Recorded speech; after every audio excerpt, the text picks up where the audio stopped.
E aí pessoal, beleza? Tá vindo aí um vídeo do professor Olavo de Carvalho. Inscreva-se no canal, compartilhe, curtam o vídeo e apoiem nosso canal se puder. Todo mundo junto aí para tentar mudar o Brasil, ajudando nosso presidente. Valeu, galera. Forte abraço. Por exemplo, quanto tempo leva para você entender que você não pode criticar uma pessoa por um defeito que você, se o tivesse, não seria capaz de superar? Eu entendi isso, já faz tempo que eu entendi isso, mas não foi antes dos 40 anos. Então, quando vi o sujeito fazendo uma coisa errada, por algum motivo, eu pensava, peraí, eu se estivesse ali na situação, eu seria capaz de agir de uma maneira melhor? Eu sou capaz de evitar aquele mal, aquele pecado, aquela coisa. Mas se eu estivesse na situação do sujeito, eu não saberia, então é melhor não dizer nada para ele. É por isso que eu odeio dar conselhos morais para as pessoas, porque na maior parte dos casos eu não sei o que eu faria. Às vezes você é obrigado a dar o conselho moral. Quando é uma situação desesperada, ou a pessoa te pede muito, você é obrigado a dar. Você não pode fugir dessa responsabilidade. Porém, o tempo que eu vejo as pessoas perdendo, fazendo julgamentos morais sobre coisas que elas não entendem, é um negócio terrível. Então, por que em vez de fazer julgamentos morais, se você tem tanto interesse em moralidade, você não tenta ampliar a sua percepção moral através da leitura, vamos dizer, das grandes obras de literatura? Veja, não há uma grande narrativa, romance, conto, novela, peça de teatro, que não seja baseada num conflito moral. Pelo número de romances, e contos, e novelas e peças de teatro existentes, você imagina o número de conflitos morais diferentes que pode existir. Você tem a solução de todos eles na cabeça? Então, vamos dizer, numa situação culturalmente normal, existe um público, ainda que pequeno, habilitado a raciocinar sobre esse assunto com todo o senso de responsabilidade que está implícito na compreensão da variedade das situações humanas. E se existir esse grupo de pessoas tiver uma influência na sociedade, as pessoas que não têm alta cultura refletem este julgamento e entendem as coisas à luz da alta cultura, mesmo que não a possuam pessoalmente. Por exemplo, eu vou ler a Bíblia, eu digo muito bem. Qual é o seu nível de compreensão da língua portuguesa? Você tem a sensibilidade para a língua portuguesa? Vamos supor que você pega a mais bela tradução da Bíblia que já houve, que é do Padre Figueiredo, feita no século XVIII, Portugal. Uma obra-prima da língua portuguesa. Vamos supor que, na melhor das hipóteses, você pega essa. Se o seu nível de sensibilidade para a língua é pequeno, você não entende nem notícia de jornal, meu filho, quanto mais a língua do Padre Figueiredo. Sabendo que o Padre Figueiredo traduziu do latim, que por sua vez foi traduzido do original grego, hebraico, aramaico, etc. Então, quantas pessoas eu não conheço, sobretudo no meio protestante, elas gostam muito de fazer isso, elas gostam de ver no original grego, hebraico, aramaico, para ter certeza. Né? E, no entanto, a compreensão que elas têm da sua própria língua é deficiente. Então, eu digo, não adianta. Se você não tem sensibilidade para a sua própria língua, meu filho, a erudição hebraica ou grega não vai te resolver nada. Porque é a mesma coisa você pegar um monte de cocô e colocar um diamante em cima. Não vai melhorar em nada a sua situação. Então, o que falta? Meu filho, leia a grande literatura. Pegue toda a riqueza de nuances que tem. Às vezes, veja, por exemplo, certos poemas, às vezes eles são de uma riqueza tão grande. Você vê que eles conseguiram compactar numa frase, duas frases, uma infinidade de expressões que você jamais conseguiria explicitar uma por uma. Por exemplo, quando Camões diz: transforma-se o amador na coisa amada por virtude do muito imaginar. Eu estou pensando nisso faz 35 anos. Não acabei de gastar ainda. Nessas coisas você vê a força da linguagem poética. Se você quiser interpretá-la, você não consegue.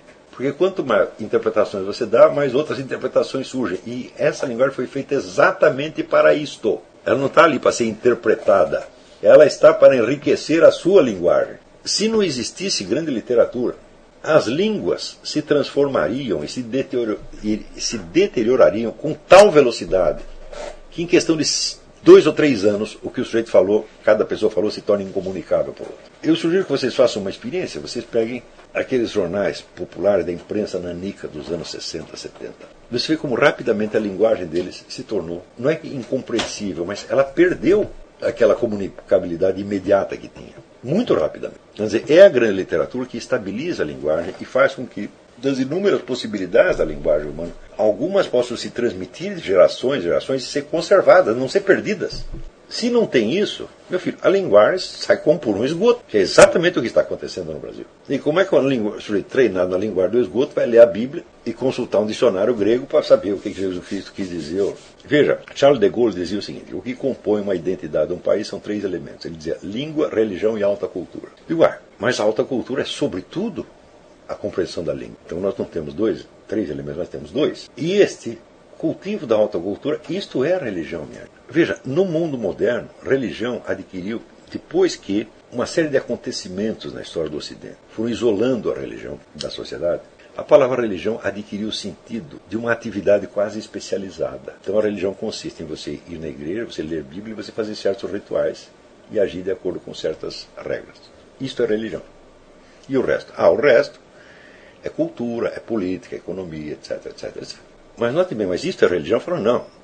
Isso é a religião tal como os inimigos da religião a definiram. O primeiro inimigo que definiu foram, aí tem uma gravação sobre o absolutismo que eu coloquei passei para o Silvio Grimaldo, para ele colocar no Seminário de Filosofia. Eu não sei se já está no ar. Se não está, o Silvio coloca lá o quanto antes, isso é urgente. Primeiros inimigos foram os reis que criaram os Estados modernos, porque os Estados modernos surgem, como está explicado com mais detalhe nessa gravação, em função da necessidade de extinguir as guerras de religião.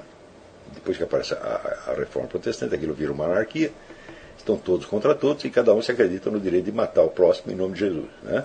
E aquilo vai ficando, quer dizer, a sociedade já não era muito organizada, naquela época tem banditismo, tem uma desordem, né, infernal, que nem o Rio de Janeiro, e daí as guerras de religião ainda pioram o negócio. Então, alguns fulanos decidem que eles têm que criar uma autoridade que esteja acima das dissensões religiosas. Então eles criam o Estado moderno.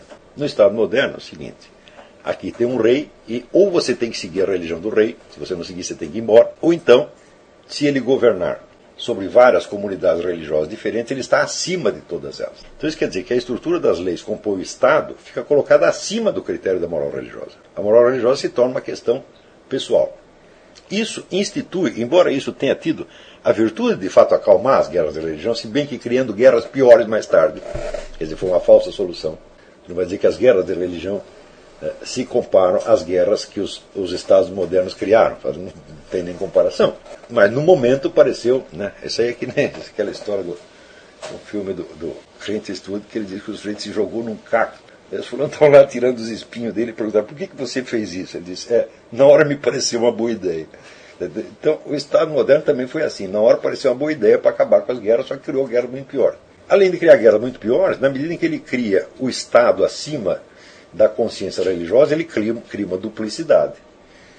Porque cada um tem a sua crença para dentro e tem crença enquanto ser humano real e tem a crença enquanto cidadão ou súdito por outro lado. As consequências intelectuais disso foram absolutamente devastadoras e uma delas foi esse negócio do Descartes criar a ciência ficcional. Outra foi criar a disseminação da falsa biografia. A autobiografia de Descartes é falsa, de Michel de Montaigne é falsa, de Maquiavel é falsa, tem um monte. Então nenhum deles tem mais aquela sinceridade que você vê na biografia antiga de Santo Agostinho. Quer dizer, o gênero autobiográfico nasce com Santo Agostinho, então logo ele nasce, logo em seguida entra uma decadência desgraçada.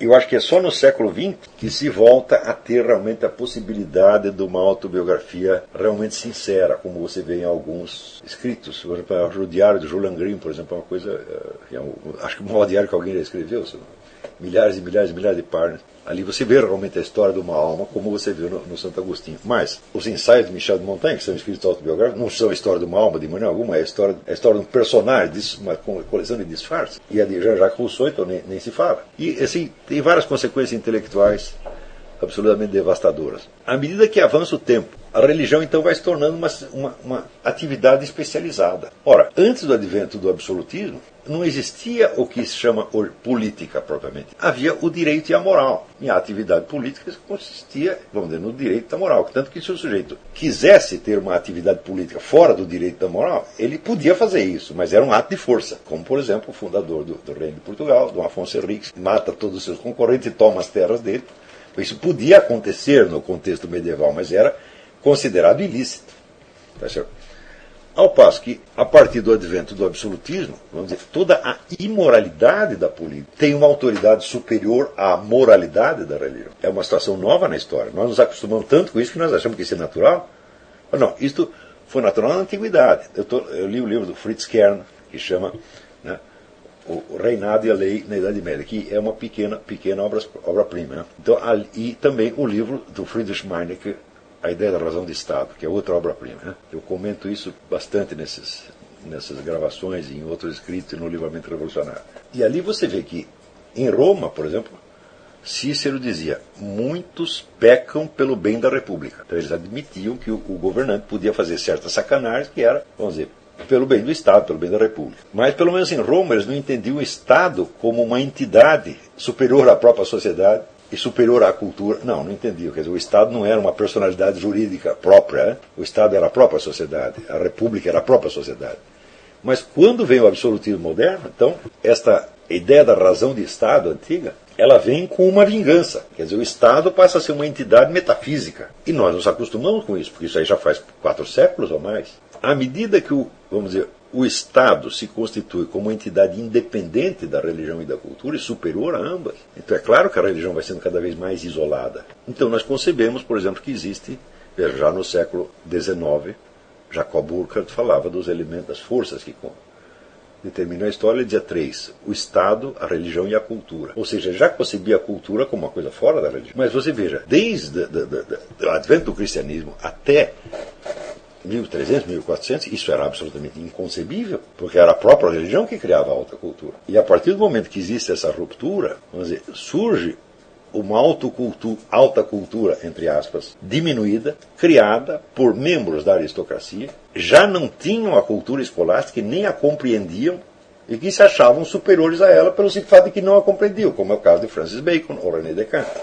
E a perda, vamos dizer, técnica que houve na filosofia foi absolutamente monstruosa. E as pessoas voltam a colocar as questões de uma maneira pueril, como se fosse filósofos do tempo helenístico, entendeu? Como, por exemplo, essa coisa de você colocar assim a natureza e Deus como se fossem dois elementos que você pode confrontar. E de onde surge essa dualismo, ciência e religião? Fala, mas meu Deus, mas isso é tão pueril, essa maneira de colocar as coisas. De fato, a coisa não é assim. Nós acabamos de ver as 6 camadas de significado, no mínimo 6 camadas de significado que tem o termo ciência.